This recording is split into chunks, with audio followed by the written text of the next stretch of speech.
ಪುದೀನ ರೈಸ್ ಯಾವ ಥರ ಮಾಡೋದು ನಿಮಗೆ ನಾನು ತೋರಿಸುತ್ತೇನೆ. ಪುದೀನ ರೈಸ್ ಮಾಡೋದಕ್ಕೆ ಬೇಕಾಗುವ ಪದಾರ್ಥಗಳು: ಒಂದು ಮಿಕ್ಸಿ ಜಾರ್ ತಗೊಂಡು ಅದರೊಳಗೆ ಬೆಳ್ಳುಳ್ಳಿ, ಅಲ್ಲ, ಮೆಣಸಿನ್ಕಾಯಿ, ಟೊಮೊಟೊ, ಪುದೀನ, ಕರಿಬೇವು, ಕೊತ್ತಂಬರಿ, ಉಪ್ಪು, 2 ಟೇಬಲ್ ಸ್ಪೂನ್ ಉಪ್ಪು. ಇದೆಲ್ಲ ಮಿಕ್ಸಿ ಮಾಡ್ಕೊಳ್ಬೇಕು. ಈಗ ಸ್ಟವ್ ಆನ್ ಮಾಡಿ ಒಂದು ಬಟ್ಲ ಇಟ್ಕೊಂಡು ಅದರೊಳಗೆ 3 ಟೇಬಲ್ ಸ್ಪೂನ್ ಆಯಿಲ್,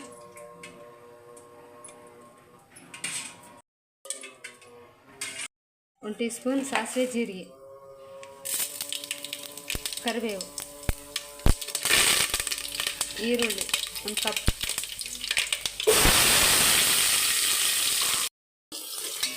ಈ ಥರ ಚೆನ್ನಾಗಿ ಮಿಕ್ಸ್ ಮಾಡಬೇಕು. ಮೊದಲು ಪೇಸ್ಟ್ ಮಾಡ್ಕೊಂಡಿರುವ ಮಸಾಲೆಯನ್ನು ಇದರೊಳಗೆ ಹಾಕಬೇಕು.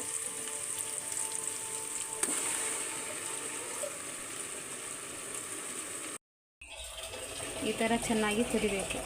ಈಗ ಕುದ್ದಿದೆ.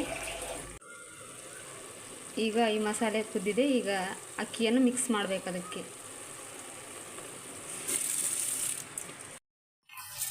ಈಗ ಈ ಅಕ್ಕಿಯನ್ನು ಚೆನ್ನಾಗಿ ಮಿಕ್ಸ್ ಮಾಡಬೇಕು. ಈಗ 3 ಗ್ಲಾಸ್ ಅಕ್ಕಿ ತಗೊಂಡಿದ್ದೀವಿ. ಅದಕ್ಕೆ 6 ಗ್ಲಾಸ್ ನೀರು ಹಾಕಬೇಕು.